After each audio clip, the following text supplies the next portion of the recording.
نمیگم کسی نمیتونه من زمین بزنه، نه، خیلی ها میتونن من زمین بزنن، اما هیچکی نمیتونه جلوی بلند شدن من هر جوری زمین بخورم، با هر دستی زمین بخورم، روزگار بهم یاد بده که دوباره باشم. اختصاصی رپ گیم کام ریمیکس مهدی ارتوش.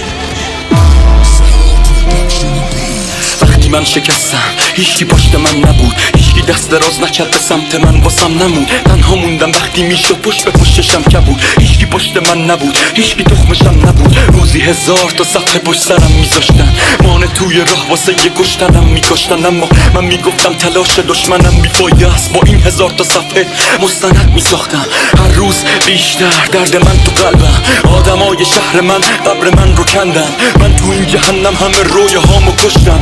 همین رستشو ول کردیم، دنیا ما رو گم کرد. کم اون برادر که توی جنگ من بره، کم اون برادر که بوی معرفت بده. به خدا قسم نخواستم هیچ زمانی خم بشم، از زیر غم بشم، درگیر ماتم بشم. الان که من مردم جسم من رو بردن، این آهنگو یه جا بشین گوش کنش با فرصت. برو تو اتاق من درو ببند پشت سرت، حرف دارم باهات حسابی بگیر بشین محکم. الان که من مردم جسم من رو بردن، این آهنگو یه جا بشین گوش کنش با فرصت. برو تو اتاق من درو ببند پشت سرت، حرف دارم باهات حسابی بگیر بشین محکم.